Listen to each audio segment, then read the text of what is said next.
Bom, hoje dando sequência, à nossa série de estudos sobre as cartas do apóstolo João, nós vamos começar capítulo 2, versículo 1 até o versículo 6, e o tema da aula de hoje é o conhecimento e a obediência.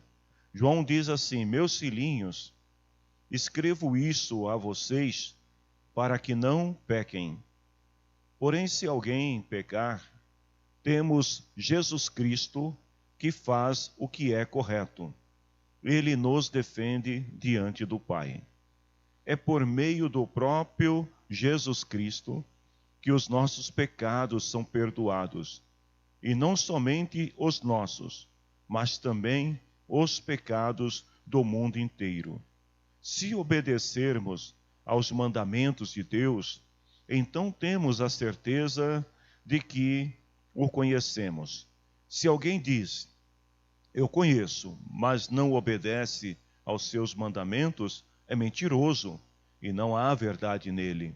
Porém, se obedecermos aos ensinamentos de Deus, sabemos que amamos a Deus de todo o nosso coração. É assim que podemos ter certeza de que estamos vivendo unidos com Deus.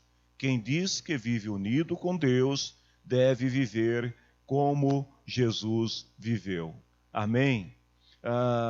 Queridos, vamos começar já essa aula com uma afirmação. Não há ninguém no mundo, além da pessoa de Jesus Cristo, que esteja livre de todo o pecado.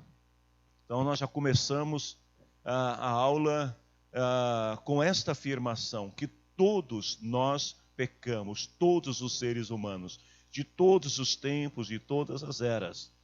Mesmo que a pessoa ela conheça a lei, vamos voltar aqui ao Antigo Testamento, ao Decálogo, os 10 mandamentos, mesmo que a pessoa conheça os 10 mandamentos e procure aplicá-lo à sua vida no dia a dia, aí você tem ainda as outras leis cerimoniais, as leis civis que você deve obedecer.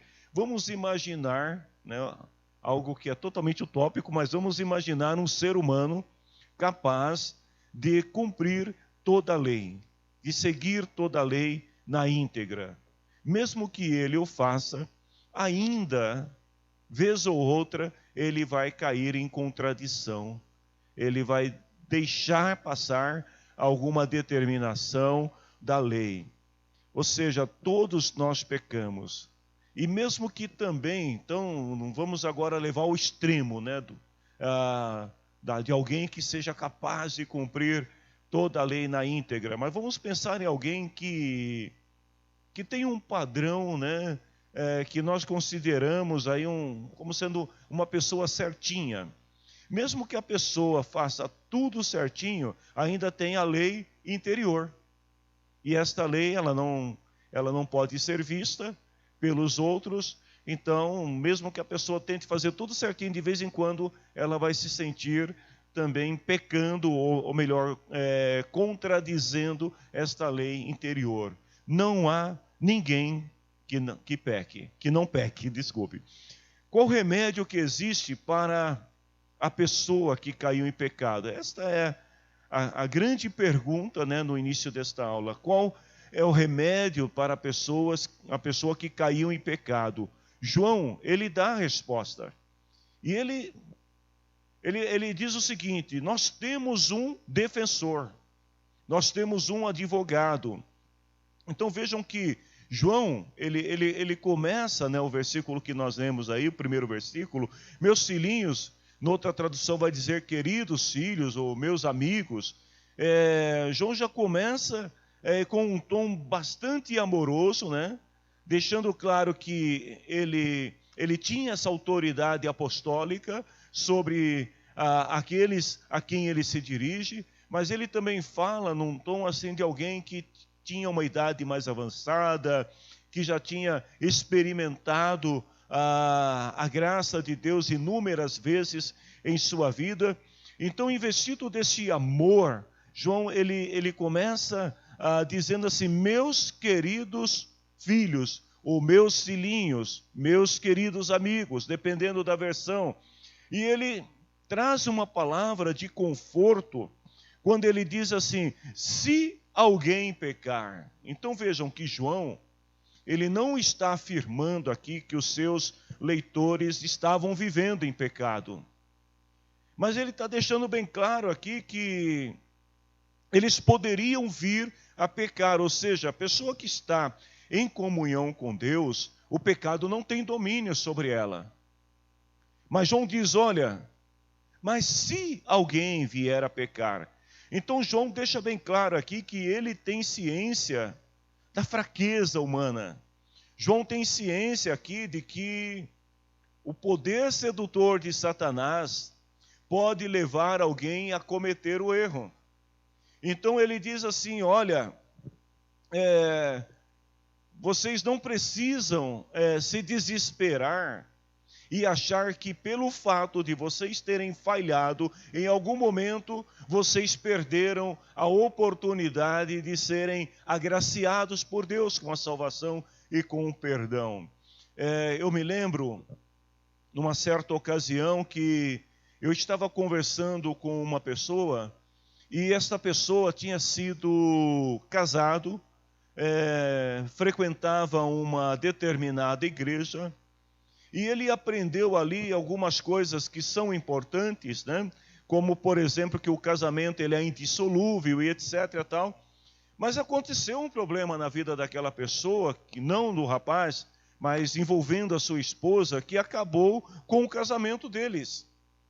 E esse rapaz, ele se envolveu na bebida, ele começou a beber, ele se afastou totalmente dos caminhos do Senhor. E quando eu fui conversar com ele, ele disse o seguinte: olha, eu não tenho mais perdão.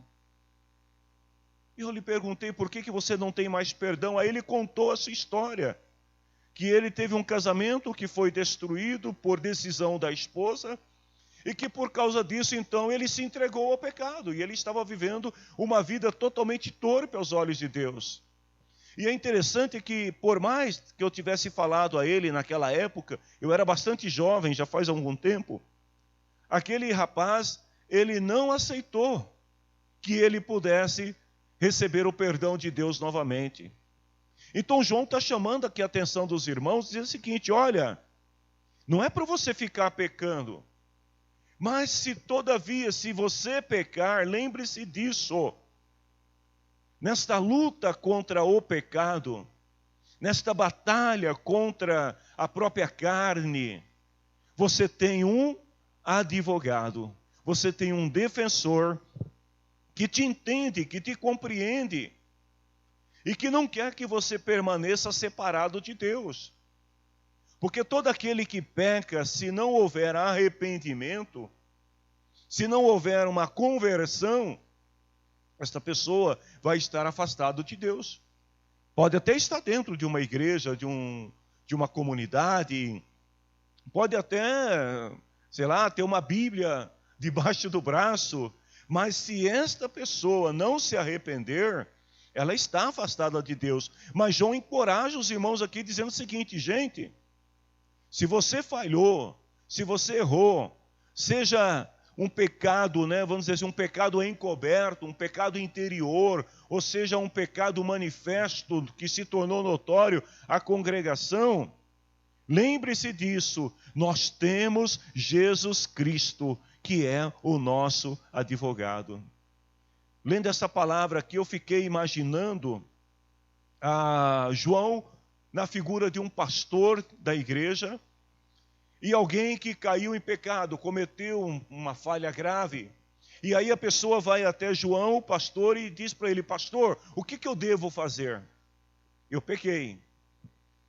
Talvez, dependendo do lugar que a pessoa estivesse, o pastor ia falar assim: olha, você fica 3 meses aí sem participar da Santa Ceia e está tudo bem. Quem sabe o outro ia dizer assim: olha, você canta no grupo, então você fica 6 meses sem cantar no grupo e está resolvido.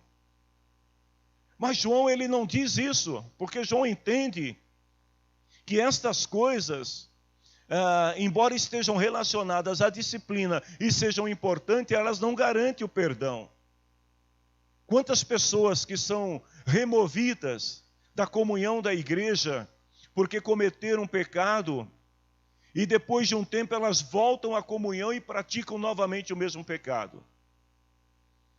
Porque essa penitência, né? Aliás, essa disciplina na forma de penitência, embora ela tenha uma relevância, mas ela não garante o perdão. Então João ele vai mais adiante, ele fala, não, olha, o que você deve fazer? Pense, a pessoa chegou para João e perguntou, João, o que eu devo fazer? Eu pequei. E ele fala, olha, você tem um advogado, conversa com ele.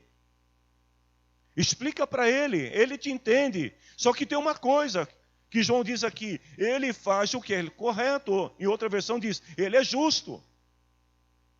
Esse advogado não pode ser enganado. Então não tem como você contar uma história para ele que não seja verídica, porque ele conhece o teu interior.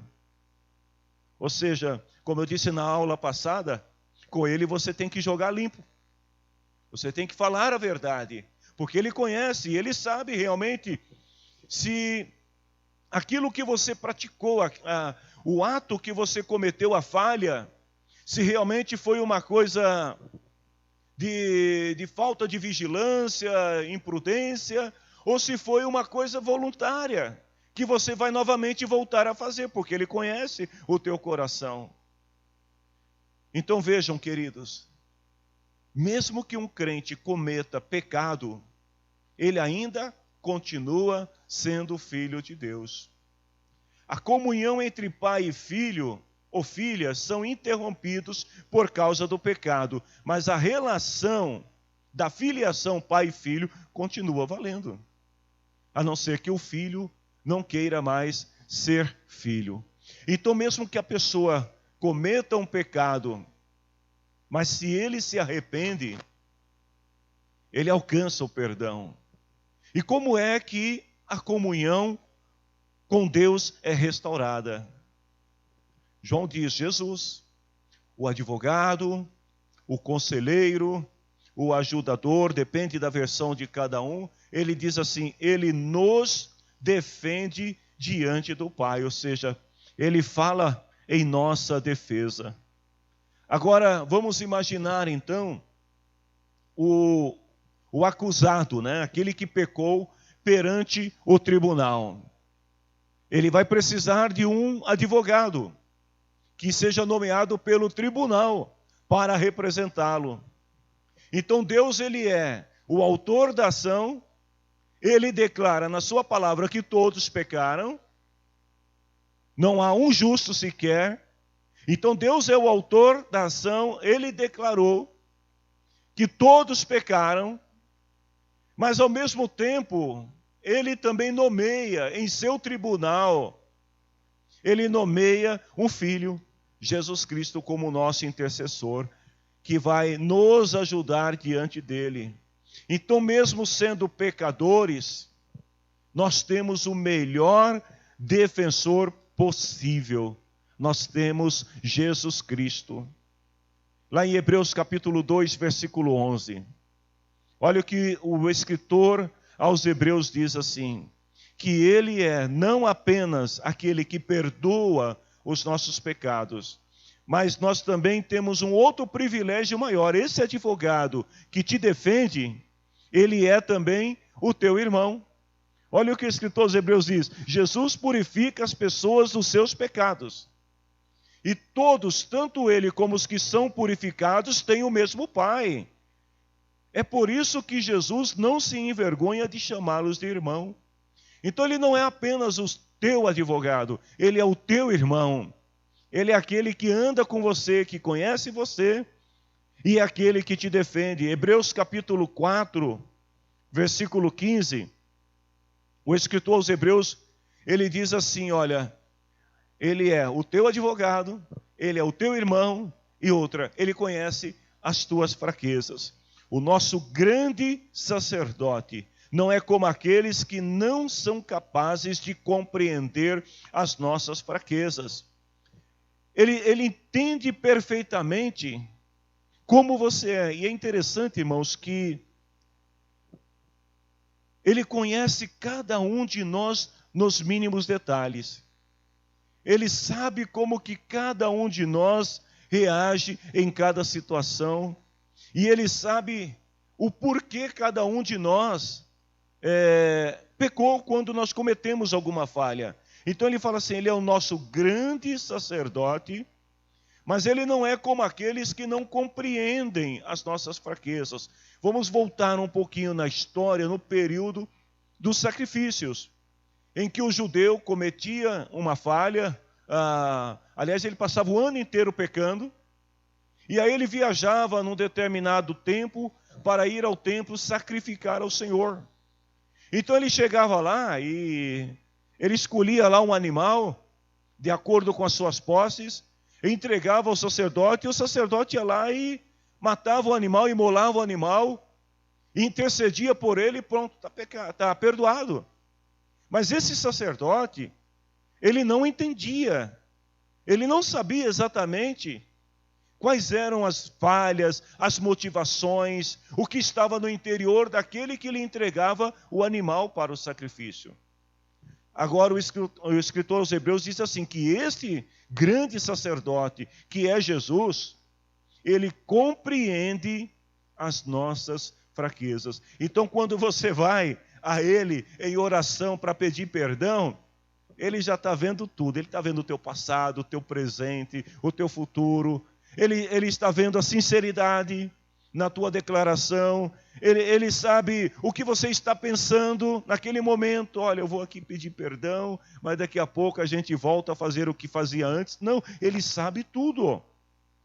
E aí ele diz assim, nós temos um grande sacerdote que foi tentado do mesmo modo que nós, mas não pecou.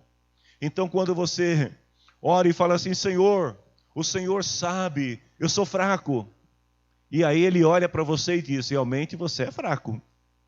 Porque eu passei pelo que você passou. E eu sei que você poderia vencer. Olha o que o escritor aos Hebreus está dizendo, Ele foi tentado do mesmo modo que nós, mas não pecou. Diante dele não existe desculpas. Hebreus 7, 25, ele diz assim ainda, e por isso ele pode, hoje e sempre, salvar as pessoas que vão a Deus por meio dele. Porque Jesus vive para sempre, a fim de pedir a Deus em favor delas. Então ele é o nosso advogado, ele é o nosso irmão, ele é o sumo sacerdote que conhece as nossas fraquezas e ele é o nosso Salvador. João desenvolve no versículo 2 duas ideias sobre o sacrifício de Jesus. Primeiro ele vai falar sobre a razão, a ideia do porquê do sacrifício. E depois ele vai apresentar também qual foi o alvo do sacrifício de Jesus. Ele diz assim, olha, é por meio do próprio Jesus Cristo que os nossos pecados são perdoados. Não somente os nossos, mas também do mundo inteiro. Na Bíblia, na versão Almeida, revista corrigida, esse mesmo versículo diz assim, ele é a propiciação, a palavra propiciação quer dizer sacrifício, ele é a propiciação pelos nossos pecados, ou seja, ele se fez sacrifício por nossos pecados. Qual que é o significado desse versículo? O que João está querendo transmitir aos seus leitores? Vejam bem, algumas versões substituem, então, esta palavra propiciação por sacrifício expiatório. O significado é o mesmo. Deus deu o seu Filho como sacrifício para expiação dos nossos pecados. Ou seja, Ele é a apropriação. Ele é o próprio sacrifício. E Deus demonstra esse amor pela humanidade, por um mundo caído, pecaminoso, que estava coberto de pecado, que necessitava de um sacrifício maior que pudesse reconciliar a todos com Deus de uma só vez. Então, Deus envia Jesus, todos nós conhecemos essa história. Ele envia Jesus e a morte de Jesus resulta no quê? Na nossa redenção. Então, a apropriação ou a expiação, o sacrifício de Jesus, ele provoca o quê? A nossa redenção. Jesus, ele é o sacrifício que redime o homem diante de Deus.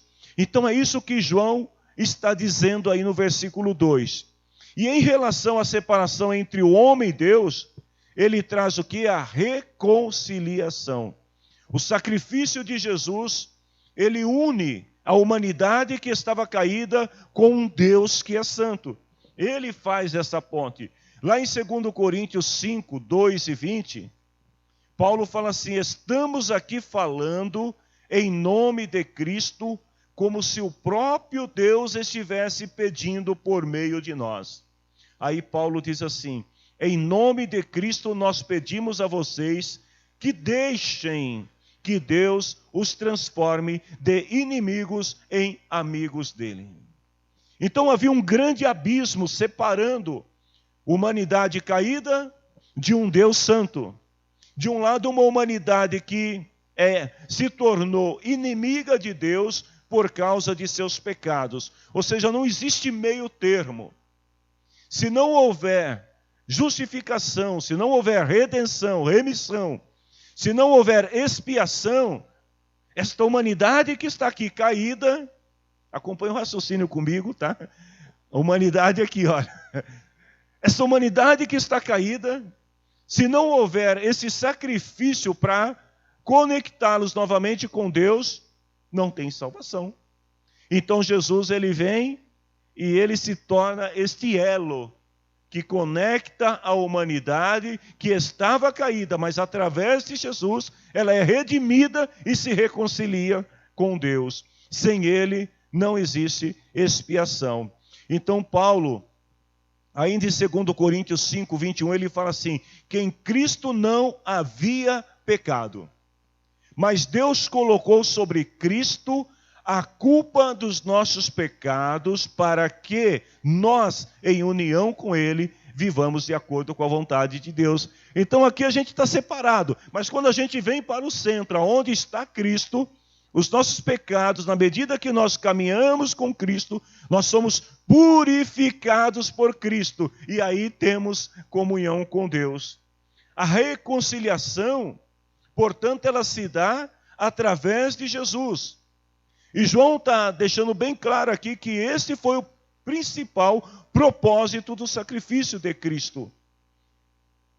Perdoar o pecado de uma humanidade caída e reconciliar ela com Deus, como está lá em Romanos 5:1, que diz assim: agora fomos aceitos por Deus pela nossa fé nele, temos paz com ele por meio de Jesus Cristo, que está no centro. Humanidade, Jesus e Deus. Se remover o Cristo, não tem comunhão, há separação. Jesus removeu o pecado da humanidade pagando a nossa dívida. Foi o que João disse anteriormente lá no capítulo 1, no versículo 7 e 9, onde ele falou assim, que o sangue de Jesus nos purifica de todo pecado, e mais adiante ele diz, ele perdoará todas as nossas culpas. Então todos pecaram. Vamos voltar aqui agora, dando uma de João aqui, né? E voltando novamente, todos pecaram, se tornaram inimigos, mas através desse sacrifício, eles foram reconciliados com Deus. E aí João apresenta então o alvo do sacrifício de Jesus. Jesus morreu por quem? Apenas pelo povo, pela humanidade que viveu nos dias de seu ministério terreno? Não, João diz assim, não somente pelos nossos pecados, mas também pelos pecados do mundo inteiro. Ou seja, a graça de Deus não é privilégio de alguns. A graça de Deus está disponível para todos. qualquer pessoa no mundo inteiro. Então João fala aqui da universalidade do sacrifício de Jesus.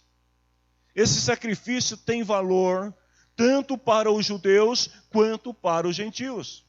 Esse sacrifício tem valor tanto para as pessoas que são boazinhas, mas que também cometem pecado de vez em quando, quanto para aquelas pessoas que são más, que praticam coisas abomináveis aos olhos de Deus. Mas se elas desejarem, Jesus, que faz essa ponte, pode remover os seus pecados. Então a morte de Cristo, ela é suficiente para todos, não apenas para os escolhidos. Nenhum crente na face da terra deve se considerar superior, melhor do que os outros, porque descobriu a graça. A graça é para todos, gente. Então, o crente, né, eu lembro de uma época em que os crentes, eles tinham assim uma forma, né, de ser, que é como se o mundo tivesse tudo já condenado, e só eles estivessem salvos. E as pessoas tinham que quase que implorar para poder fazer parte de uma comunidade cristã. Isso não existe. A graça é para todos. Vejam bem,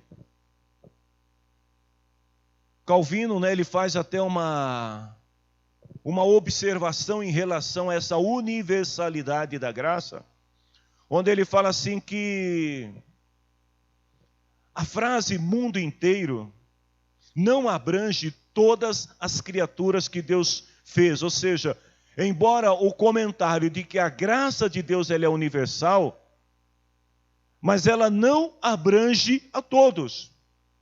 Não é o mundo inteiro no sentido de todo o universo, porque aí os anjos caídos também fariam parte. Toda a natureza, tudo faria parte. Então, quando João fala de mundo inteiro, João não está se referindo a todo o mundo no sentido de envolver também os outros seres, formas de vidas, né? Anjos caídos e etc. João está falando aqui que Jesus morreu em favor da humanidade apenas. Deus amou o mundo inteiro, né? Mas o mundo inteiro, humanidade. O sacrifício de Jesus veio para a humanidade. Tem gente que às vezes fazem ilustrações sobre o céu, aí coloca cachorrinho no céu, gatinho no céu, né? Plantinhas no céu, carrinho de brinquedo no céu. Irmãos, Jesus morreu pela humanidade, pelos seres humanos que Deus criou à sua imagem e semelhança. Então, essa coisa de às vezes, né, eu vou falar um negócio aqui, irmão, você pode ficar com raiva de mim, mas eu tenho visto com muita preocupação essa coisa das pessoas tornarem animais membros da família a ponto de... Antigamente era meu filhinho, agora já tem vó de cachorro, tia de cachorro, já tem cunhado de cachorro. É uma coisa louca, e não é só de cachorro, de gato, de todo, de cobra. Gente, nós somos humanos. Somos diferentes e especiais. Então, outro dia eu estava ouvindo um comentário que me chamou bastante atenção sobre essa questão de ideologia de gêneros. E onde a pessoa falava uma coisa muito importante, que se a gente não tomar cuidado, daqui a pouco vai ter gente casando com bicho. Aliás, já está acontecendo, né? Em alguns lugares do mundo já está acontecendo. Nós precisamos entender que a humanidade ela é única, especial. Nós somos criados à imagem e semelhança de Deus. E Jesus não morreu pelo teu cachorrinho. Jesus não morreu pelo seu gatinho. Jesus morreu, foi por você. Então cuide bem do animalzinho lá. Não estou dizendo para você não cuidar bem dele. Eu vou chegar em casa então agora e vou bater. Não, é para você cuidar bem. Deus te colocou aqui justamente por isso, para você cuidar bem da natureza, cuidar bem dos animais, mas não queira torná-lo alvo da graça de Deus, porque a graça de Deus é para você. E para a humanidade, não é para o bichinho. Mundo inteiro. Jesus morreu em favor da humanidade. Eu sei que talvez alguém até que esteja assistindo pode até querer discordar de mim agora, mas aí vamos para a Bíblia. Vamos ver o que a Bíblia diz. Quando João fala sobre o mundo inteiro, João também faz uma distinção aqui entre os filhos de Deus e filhos do diabo. Embora o sacrifício abranja toda a humanidade, somente aqueles denominados filhos de Deus usufruem desse sacrifício. 1 João 3, 1 e 10, nós vamos estudar isso posteriormente, mas só para nós entendermos. João fala assim, ó, o amor de Deus é tão grande por nós, mas é tão grande mesmo que nós somos chamados filhos de Deus. E de fato, seus filhos. E isso o mundo não conhece, pois não conheceu a Deus. A diferença clara que existe entre os filhos de Deus e os filhos do diabo é esta. Ou seja, mesmo entre a humanidade, João vai separar em dois grupos. Aqueles que são filhos de Deus e aqueles que são filhos do diabo. E ele fala assim, qual é a diferença entre um e outro? É que quem faz o que é correto, e não, aliás, quem não faz o que é correto, ou não ama a seu irmão, não é filho de Deus. Acabou. Se a pessoa não obedecer, fazer aquilo que é justo, aquilo que é correto diante de Deus, e não for capaz de amar o seu irmão, não é filho de Deus. Então esta palavra de João aqui, ela é totalmente direcionada principalmente para a igreja. Porque a igreja conhece. E se nós que conhecemos não tivermos esse amor que ele fala aqui, que ele fala assim, tão grande amor, amor tão grande. Se nós não tivermos esse amor e não formos capazes de amar a Deus a ponto de obedecer o que ele ensina na sua palavra e amar as pessoas que são os nossos irmãos, porque João não está falando aqui agora das pessoas que estão lá fora. Ele está falando daqui de dentro. Porque tudo começa dentro da igreja. Se a gente não é capaz de amar o irmão que serve ao mesmo Deus que nós, gente, como que vamos amar quem está lá fora? Ah, porque eu amo o pecador, mas não amo o seu irmão? João falou, esquece. Está fora de contexto. Você não é filho. Jesus morreu por todos aqueles que acreditam e aceitam e obedecem à palavra de Deus. E quem são aqueles que acreditam? Quem são aqueles que aceitam? Quem são aqueles que obedecem à palavra de Deus? Esse povo, ele vem, segundo Apocalipse 7, 9, eles vêm de todas as tribos, nações, povos e línguas. Ou seja, a igreja de Cristo, que Cristo vem buscar, ela não se restringe a uma denominação. Ela não se restringe a um grupo religioso. Ela não se restringe a uma nacionalidade. A igreja que Cristo vem buscar, irmãos, é uma igreja que está espalhada por todo o mundo, em todas as nações, em todas as tribos, pessoas que falam línguas diferentes. Esta é a igreja que Cristo vem buscar. E lá em Apocalipse 7, 9, João fala assim, que ele viu na sua visão, que esta multidão estava em pé diante do trono e do Cordeiro, vestido com roupas manchadas, e tinham folhas de palmeiras nas mãos. Está certo aí? Ah, não é manchada não, né? Branca. Elas estavam com as suas vestes brancas. E como podemos purificar as nossas vestes? Só tem uma forma. Tem que passar por Jesus Cristo. Homem, Jesus Cristo, Deus. Ele é o caminho. Vamos imaginar aqui, eu vou fazer uma pergunta para você refletir um pouco. Você se considera um filho de Deus? Uma filha de Deus? Amém? Vocês são filhos de Deus? Glória a Deus. Nós nos consideramos filhos de Deus, porque acreditamos e aceitamos a sua palavra e procuramos obedecer a sua palavra. Ainda que, como disse João, se alguém, nós temos um advogado. Mas uma ilustração aqui para a gente Vamos imaginar no domingo, né? O domingo é o dia em que a igreja se reúne para prestar o culto ao Senhor. Na parte da manhã a gente estuda a Bíblia e à noite nós nos reunimos para cantar, para adorar a Deus e também receber mais uma palavra da parte do Senhor. Então vamos imaginar o seguinte, no culto, você canta as letras do hino, junto com outras pessoas, né? Então, deixa eu tentar pensar em algum hino aqui que você canta, né? Ai, vim para te adorar, e por aí afora. Você canta a letra do hino. Aí depois você lê a Bíblia junto com outras pessoas, no devocional.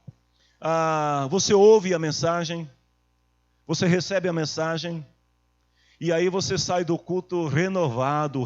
É assim ou não é?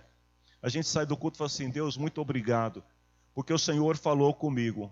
Ontem mesmo eu estava ouvindo a mensagem de uma irmã aqui da igreja, que ela dizia o seguinte, que na quarta-feira ela esteve no culto buscando uma palavra da parte de Deus para algo que ela precisava fazer, uma decisão que ela precisava tomar.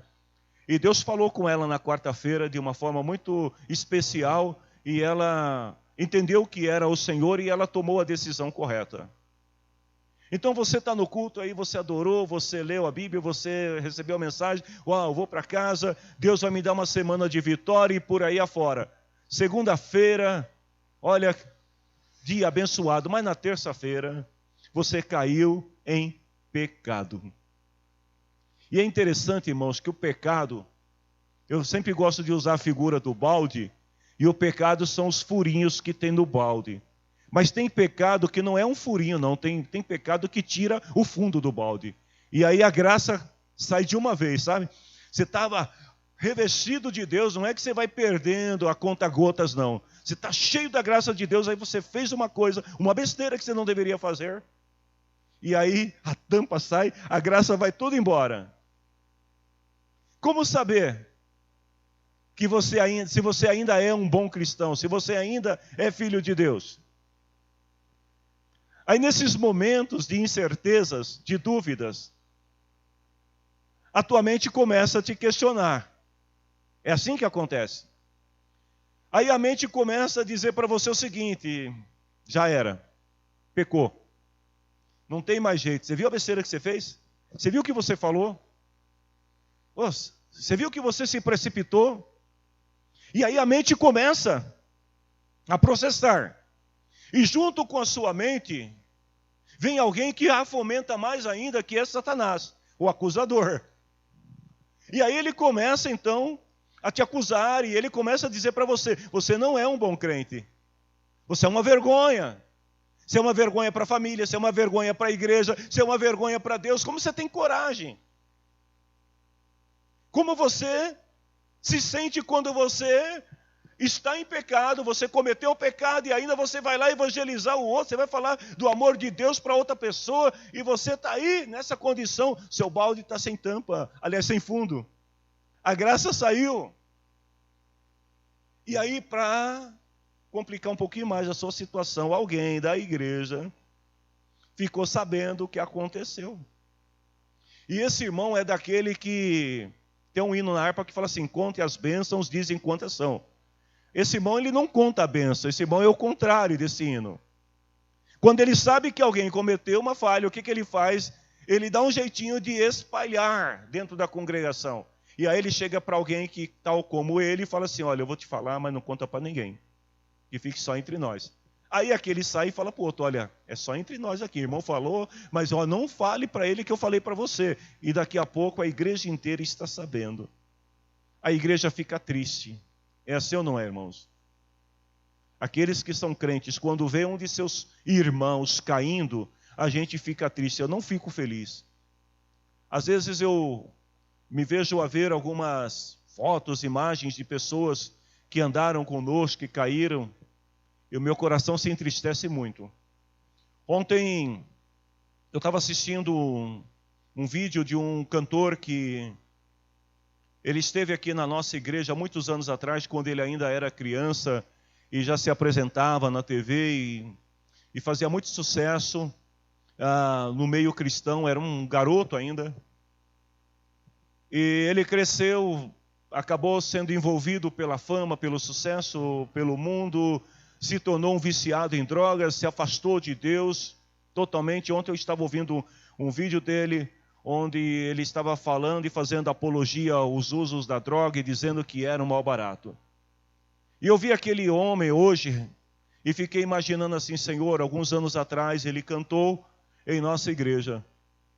E ele era um menino tão simples, tão humilde, tão cheio da graça. Eu fiquei triste. Nós ficamos tristes quando alguém entre nós comete uma falta grave. E aí, como se não bastasse a igreja, sabe aquele teu vizinho, aquela tua vizinha que também conhece a vida de todo mundo no bairro? Ele ficou sabendo. E aí ele já espalhou para o outro e falou, fulano disse que é crente, mas... Você consegue imaginar essa cena? A humilhação, a vergonha, a acusação do homem interior, a acusação do mundo espiritual, a igreja entristecida, o Espírito Santo entristecido, e os teus vizinhos questionando a sua identidade cristã. E aí mesmo por causa de seu pecado, você ouve um hino numa reunião de domingo à noite, e esse hino, ele te leva a se arrepender, aliás, ao arrependimento, ele te leva a buscar uma comunhão com Deus. Mas o peso é tão grande, sabe? Os irmãos estão cantando aqui e estão dizendo, Deus te ama, Deus te ama. E aí você está falando, não, Deus não me ama. Porque é muito triste o que eu fiz, a vergonha é muito grande. Lembra do que Deus falou para Caim? O teu desejo será sobre você, cabe a você dominar. E ele disse para Deus, aonde eu chegar, as pessoas vão olhar na minha testa, vão ver, está escrito.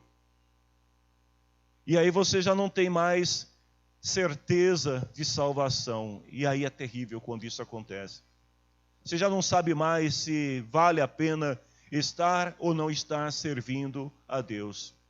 É nesse contexto que o pastor João, cheio de amor, como um pai que ama os seus filhos, ele está escrevendo e dizendo assim, irmãos, se você pecar, você tem um advogado. Não fique se remoendo, não fique se penitenciando, não fique se autodestruindo, mas aceite o que a palavra de Deus está te dizendo. Deus te ama. E receba o perdão. Jesus derrotou Satanás na cruz. E ele silenciou as suas acusações contra a humanidade. Então, quando nós vamos a ele em oração, quando nós vimos numa reunião de domingo à noite, e nós começamos a cantar, e os hinos começam a falar, e começam a tocar no nosso coração, e nós então nos ligamos novamente com Deus, pedimos perdão, nós recebemos a salvação de Deus novamente, e o Espírito Santo diz ao teu coração, você continua filho, você continua filha. Hebreus 2, 16, 17. Mais uma vez lembrando que Jesus, ele morreu, foi por você. Não foi pelas outras formas de vida, animais, anjos, etc. Lá em Hebreus 2, 16, 17 diz assim, é claro que ele não veio para ajudar os anjos. Em vez disso, como dizem as Escrituras, ele veio ajudar os descendentes de Abraão. Ou seja, isto quer dizer que foi preciso que Jesus se tornasse igual aos seus irmãos, a fim de se tornar o grande sacerdote deles, bondoso, fiel em seu serviço a Deus, para que os pecados do povo fossem perdoados. Nós estamos perdoados. Como saber se você é um bom cristão? Simples. Quando você aceita o testemunho de que Jesus morreu por você, e que Ele remove as suas culpas, e você aceita o perdão dEle, o amor dEle em teu coração, então aí você é um bom cristão. O bom cristão é aquele que não fica procurando justificar-se das suas falhas. O bom cristão é aquele que não fica se penitenciando diante dos outros enquanto o seu coração está distante de Deus.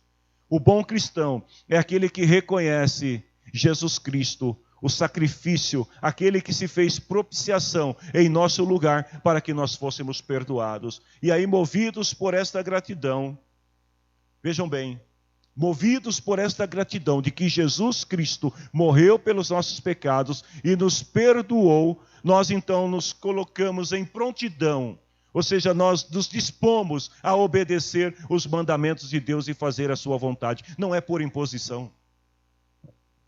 Olha que lindo o que João está dizendo aqui.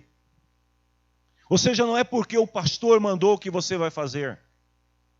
Não é porque o irmão da igreja disse que você vai fazer. Você vai fazer porque você sabe que Jesus Cristo morreu por você. Ele te perdoou. E você quer ser grato a Deus por esse presente que você recebeu. Então você obedece. O crente que obedece porque lhe foi imposta uma ordem, ele não está agradando a Deus, ele está agradando o outro. Se você faz uma coisa porque o outro mandou simplesmente, você não está agradando a Deus. Vamos para o versículo 3. Jesus, eu tinha dito aqui para o Ale que eu costumo mais ou menos aqui pontuar o meu tempo, mas já passou o tempo, viu, Ale? Ele falou, pastor, você vai conseguir falar tudo? Eu falei, vou, eu até marquei aqui o tempo, mas não vou. Versículo 3. Se obedecermos aos mandamentos de Deus, então temos a certeza de que o conhecemos. O conhecimento e a obediência, que é o tema desta aula. Olha o que João diz, se obedecermos aos mandamentos, então nós o conhecemos. João precisa completar o seu pensamento sobre a comunhão com Deus, que ele disse lá no capítulo 1, no versículo 3, 6, 7 e 9. Quando João falou sobre comunhão com Deus, ele volta novamente ao mesmo tema. Só que agora ele caminha um pouco mais em direção àquilo que ele pretende revelar à igreja. E ele deixa bem claro aqui o seguinte, que conhecer a Deus significa obedecer a sua palavra. Ou seja, a comunhão com Deus nos introduz ao conhecimento, e o conhecimento nos leva à obediência. Então ele fala assim, se obedecermos aos mandamentos de Deus, temos a certeza de que o conhecemos. A comunhão com Deus e o conhecimento de Deus são faces da mesma moeda. Quem conhece, obedece. Quem obedece é porque conhece. A relação que alguém pode ter com Deus, ela pode variar de acordo com o seu nível de conhecimento que ela tem sobre Deus. Aqueles que têm pouco conhecimento, geralmente vão ter o quê? Um relacionamento casual. De vez em quando, sabe? Aquela pessoa que está bem hoje, mas amanhã já não está mais. Mas Deus, Ele quer algo mais profundo. Ele quer uma comunhão íntima e duradoura. E essa comunhão íntima e duradoura, ela exige que nós conheçamos a Deus. Conhecer a Deus significa que somos informados sobre Ele, que nós o amamos e que também experimentamos o seu amor. Quando obtemos o conhecimento sobre Deus, nós nos esforçamos para cumprir a sua vontade. Ou seja, a gente não... Quem conhece a Deus, irmãos, tem prazer em obedecer a Deus. Quem conhece a palavra de Deus sabe que as promessas de Deus, elas estão sobre aqueles que são obedientes. Então, o conhecimento, ele vai nos levar à obediência. Lá em 1 João 5:2, ele vai dizer assim, nós sabemos que amamos os filhos de Deus quando amamos a Deus e obedecemos aos seus mandamentos. A característica distintiva do Filho de Deus é que ele obedece a vontade de Deus. Então João diz, se obedecermos aos mandamentos, isto prova que nós conhecemos. Mas no versículo 4, ele inverte a ordem. Aí ele fala assim, se obedecermos aos mandamentos, então temos a certeza que o conhecemos.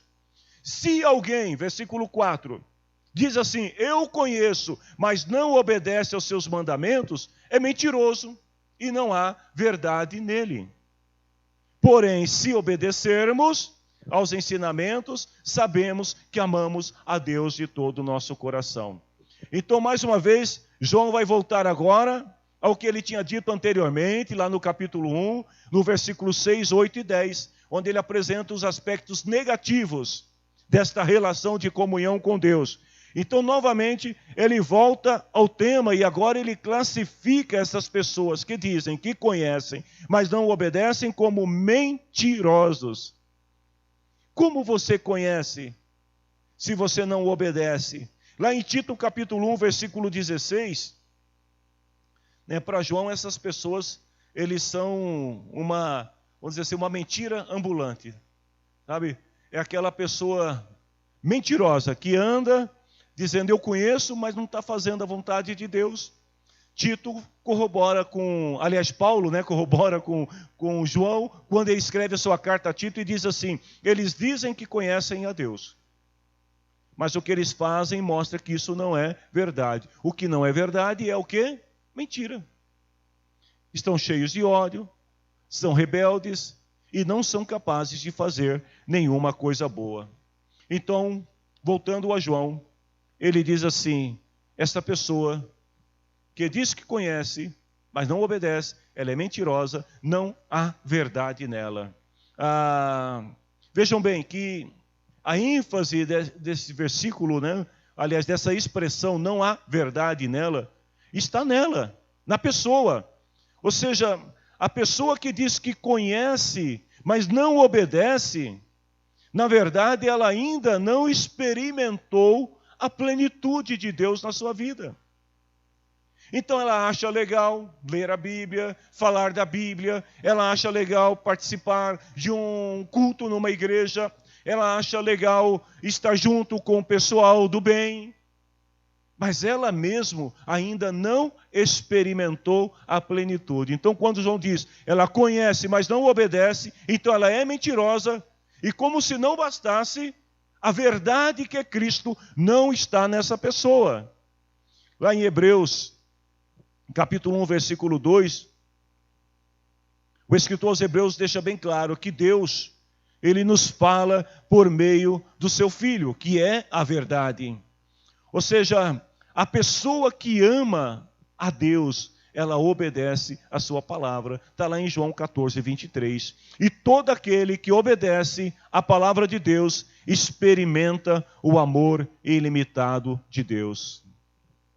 Uma pergunta para aqueles que acham que já experimentaram tudo de Deus, mas ainda continuam vivendo na mentira. Procure andar na verdade. Procure todos os dias se colocar diante de Deus, debaixo desta graça de Cristo. E aí você vai experimentar o amor ilimitado de Deus. Que amor é esse? O amor que João diz que preenche completamente o coração e a vida da pessoa que obedece a Deus. Imagine a cena, os cristãos do primeiro século que sofreram perseguições. A história diz que muitos desses cristãos, eles eram conduzidos às arenas, ou eram amarrados em postes para serem queimados. Nas arenas eles eram entregues ali para lutar com feras, e eles iam cantando. Você consegue imaginar isso? Por que eles iam cantando? Por que eles, mesmo quando estavam amarrados na fogueira para serem queimados, eles continuavam glorificando a Deus? A resposta é simples. Eles experimentaram o amor de Deus em sua plenitude. E tudo aquilo que é terreno perdeu o significado, perdeu o valor para eles. Naquele momento, é como disse Paulo, já não vivo mais eu, mas Cristo vive em mim. A vida que eu levo Eu vivo ela na fé do Filho de Deus, que se entregou por mim. Ou seja, a grande motivação daqueles cristãos, a grande motivação de Paulo era viver esta vida na plenitude, experimentando o amor de Deus, vivendo o amor de Deus. Então vejam, quando a pessoa reconhece, né, ela conhece e ela obedece, ela experimenta esta plenitude. Versículo 5. Se obedecermos, então sabemos que amamos a Deus de todo o nosso coração. Na versão Almeida corrigida diz assim: se alguém guarda a sua palavra, o amor de Deus está nele verdadeiramente aperfeiçoado. Ou seja, o amor que essa pessoa experimenta não é um amor de superfície, mas é um amor mais profundo. A NVI, Nova Versão Internacional, diz assim: se alguém obedece a sua palavra, nele verdadeiramente o amor de Deus está aperfeiçoado. Então, o conhecimento que gera a obediência, ele produz em nós o que? A plenitude do amor de Deus no coração. E aí nós nos tornamos mais parecidos com o modelo que Deus quer de cada um de nós. Somos parecidos com Cristo. Qual é o significado da frase amor de Deus? Se eu te perguntar nesta manhã, o que é o amor de Deus? Como que você explicaria o amor de Deus? 3 definições do que é o amor de Deus. Primeiro, alguns expositores traduzem o amor de Deus como o amor do homem por Deus. O que é o amor de Deus? O amor de Deus é o amor que eu sinto por Ele. Outros dizem assim, que o amor de Deus é uma descrição, ou seja, daquele amor que é característico do próprio Deus. Ou seja, o amor de Deus é uma coisa que está muito acima, sabe, surreal. É uma coisa muito, muito acima daquilo que a gente possa experimentar. E outros entendem que o amor de Deus nada mais é do que o amor de Deus pelo homem. Aí eu te pergunto, o que é o amor de Deus? É o amor que você sente por Ele? É o amor que você imagina que Ele tem? Ou é o amor que Ele demonstra por você? O que é o amor de Deus? É claro que cada uma dessas definições tem o seu mérito. Mas talvez a que melhor exemplifica o que é o amor de Deus é esta definição: o amor de Deus pelo homem. É aquilo que Deus demonstra, é aquilo que Deus revela pelo homem. E o que foi que Deus revelou pelo homem? Qual foi a melhor demonstração que Ele deu? João capítulo 3,16. Quem sabe o que está escrito lá em João 3,16? Alguém sabe?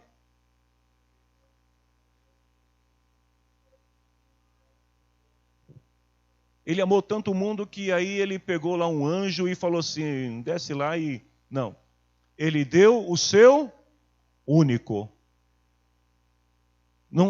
Ele não tinha lá um grupo e falou assim, vou pegar um que é rebelde, um que está me dando dor de cabeça aqui, não. Deus pegou o seu único filho.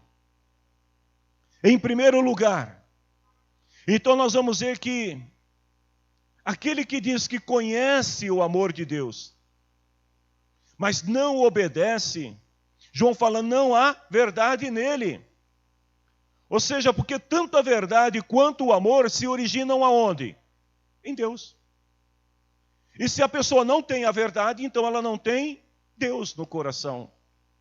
E em segundo lugar, né, João, ele deixa bem claro que esse amor que vem de Deus, que se revela através do sacrifício de Jesus, esse amor, ele se completa em nós quando Deus vive em nós. E nós reconhecemos esta presença em nós. Ele é a fonte e o provedor do amor.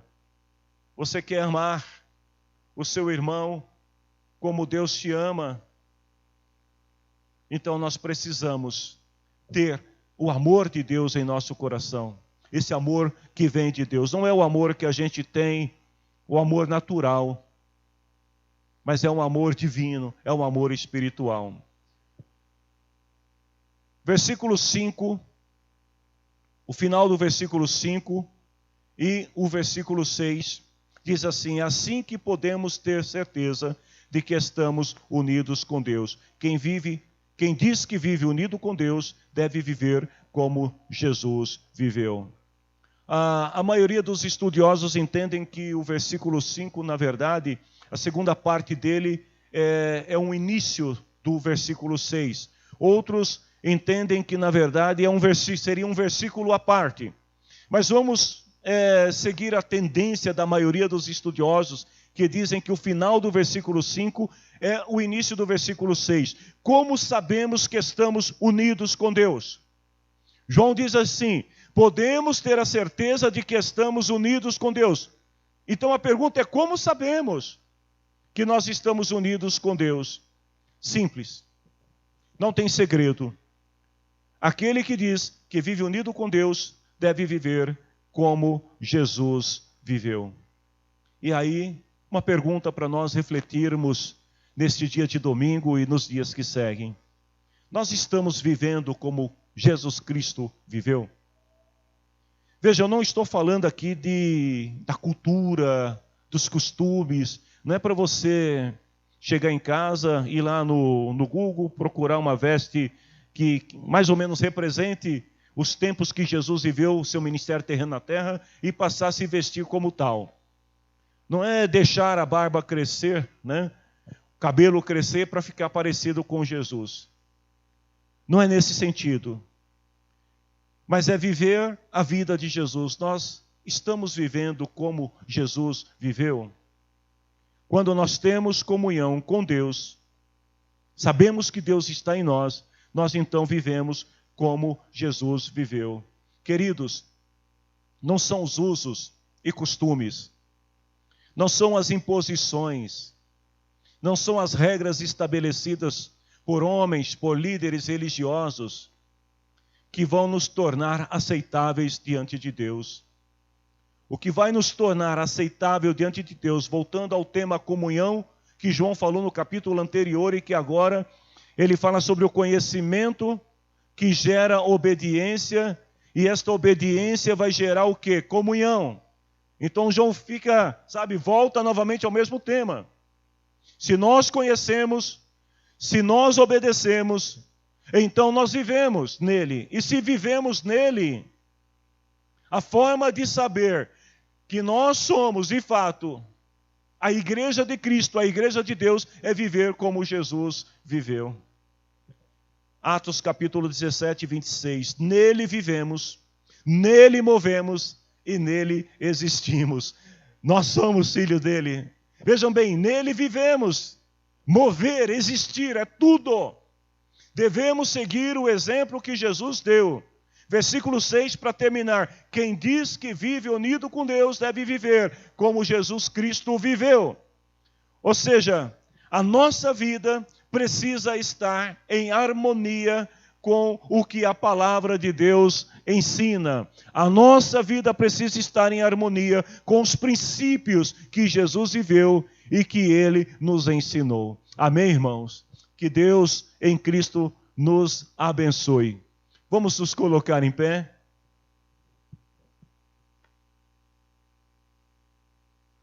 João faz parecer tão simples, né? Aquilo que a gente acha tão difícil, que para ele é muito simples. Ele vai dizendo, ama, tenha comunhão, né? Parece simplório, mas todos nós sabemos que não é tão simples assim. Por isso que ele começa, antes de falar do conhecimento, da obediência, antes dele falar dessa vida em unidade com Cristo, com Deus, ele já começa logo lá no primeiro versículo dizendo, se alguém pecar. Ou seja, não se preocupe, se você, ao olhar-se no espelho da alma, você falou, uau, eu não estou nada parecido com Jesus. Não se preocupe, Ele é também o teu advogado, Ele é o grande sacerdote, Ele é teu irmão e Ele é o teu Salvador. Ele te entende e Ele te perdoa. Oremos ao Senhor.